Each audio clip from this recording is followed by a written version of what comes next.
Estudo 37. Escândalos. O Evangelho segundo o Espiritismo, capítulo 8, itens 13 a 17. O objetivo desse estudo é esclarecer como pode o escândalo, a despeito de constituir atitude censurável por parte daquele que lhe dá causa, servir de instrumento de progresso de que se utiliza a providência divina para ajustar às suas leis todos os que delas se desviaram. No estudo 36, nós já estudamos o item 11 e o item 12 desse mesmo tema, escândalo. Eu vou deixar no card acima para vocês, se quiserem consultar. Bom, então hoje nós começaremos no item 13. É preciso que haja escândalo no mundo, disse Jesus, porque os homens, sendo imperfeitos sobre a terra, são inclinados a fazerem o mal, e as más árvores dão maus frutos. É preciso, pois, entender por essas palavras que o mal é uma consequência da imperfeição dos homens, e não que haja para eles obrigação de praticá-lo. Bom, vamos entender. O que é escândalo?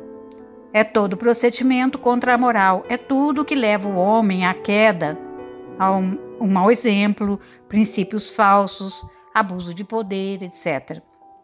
No sentido evangélico, não é somente o que afeta a consciência de outrem, é tudo o que resulta dos vícios e das imperfeições humanas, toda a reação má de um indivíduo para com o outro, com ou sem repercussão. Jesus diz que é preciso haver escândalo no mundo porque, sendo a terra habitada por criaturas imperfeitas, é natural e consequente que dessas se esperem atos maldosos. Entretanto, esta é uma condição passageira e a terra será no futuro um mundo ditoso. Árvores más só maus frutos dão. Então, quando Jesus disse que é preciso haver escândalo, ele deixou implícito que o mesmo é obrigatório? Não. Sendo ele o escândalo decorrente da imperfeição dos homens, na medida em que esse se esclarece, seus atos tendem a se ajustar às leis de Deus. Deve-se, pois, entender por essas palavras que o mal é uma consequência da imperfeição dos homens, e não que haja para estes a obrigação de praticá-lo. Vamos ler os itens 14 e 15.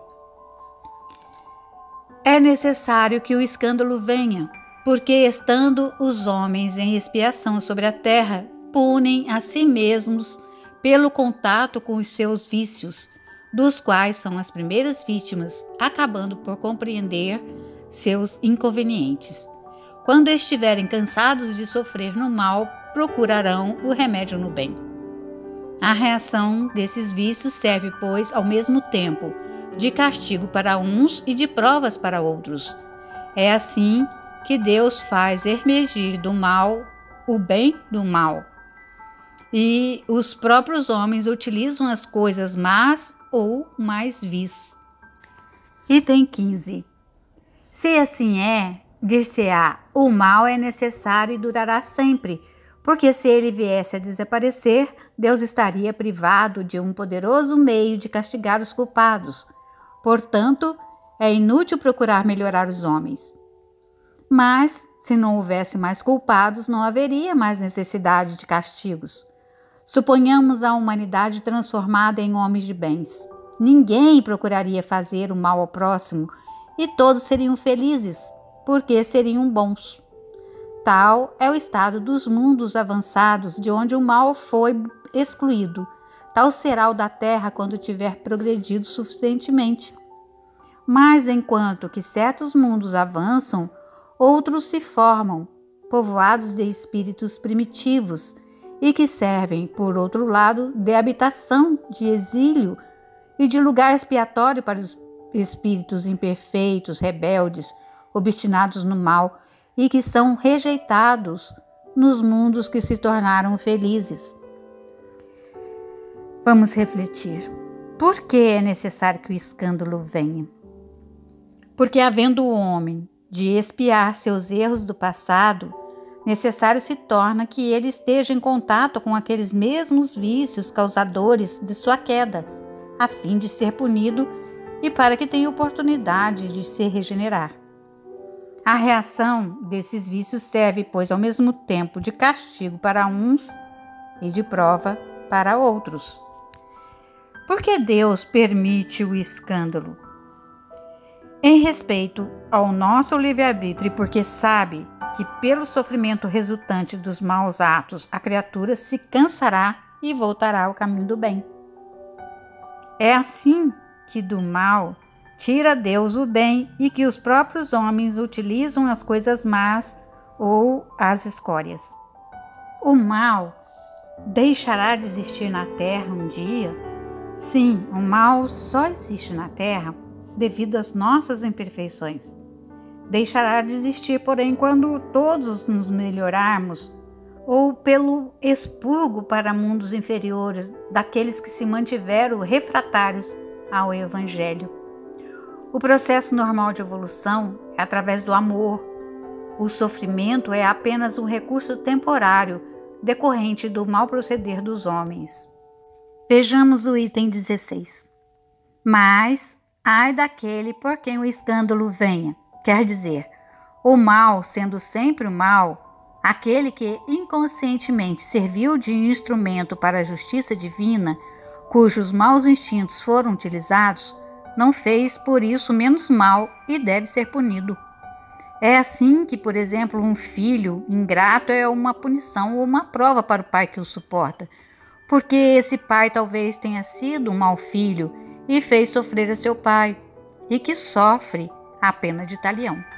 Mas o filho disso não é mais desculpável e deverá ser castigado a seu turno em seus próprios filhos ou de uma outra maneira. Vamos refletir sobre esse item 16. Aquele que provoca o escândalo é digno de pena, porque sob o influxo da lei de causa e efeito sofrerá ele o que houver feito sofrer ao próximo. Contudo, a sua resignação diante do sofrimento tornará este mais ameno e suportável. Aquele que causa escândalo serve de instrumento à providência divina para esta aplicar corretivos àqueles que erraram no passado. Contudo, nem por isso o escândalo de hoje ficará impune. Item 17. Se vossa mão é uma causa de escândalo, cortai-a. Figura enérgica que seria absurdo tomar ao pé da letra e que significa simplesmente que é preciso destruir em si toda a causa de escândalo, isso é, de mal, extirpar do seu coração todo sentimento impuro e toda fonte viciosa. Quer dizer ainda que valeria mais para um homem ter tido a mão cortada do que essa mão lhe ter sido servida de instrumento para uma ação má. Estar privado da vista do que se seus olhos lhe tivessem dado maus pensamentos. Jesus nada disse de absurdo para todo aquele que apreende o sentido alegórico e profundo de suas palavras, mas muitas coisas não podem ser compreendidas sem a chave que delas nos dá o Espiritismo. Então, como nós devemos interpretar essa expressão de Jesus? Se a vossa mão é causa de escândalo, cortai-a.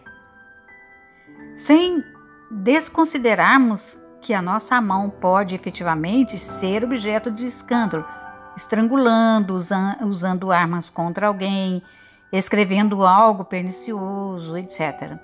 Devemos, das palavras de Jesus, entender que é necessário cada criatura eliminar de si tudo que possa ser objeto de escândalo, sentimento de ódio ou rancor, desejo de vingança, complexo de superioridade, por aí vai.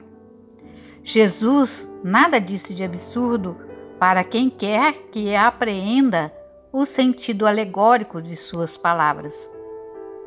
Chegamos então à conclusão que escândalo constitui recurso de que a providência divina se utiliza para aplicar corretivo aos que se desviaram do caminho traçado pelo Evangelho. Nem por isso significa que o causador do escândalo fique impune, uma vez que a lei de causa e efeito atinge a todos. No próximo estudo, no capítulo 8, nós estudaremos os itens 18 e 19. Deixai que venham as minhas criancinhas. Agradecemos a Deus, nosso Pai, a Jesus, o nosso mestre, nosso amigo, a Kardec pelos ensinamentos, pela doutrina espírita,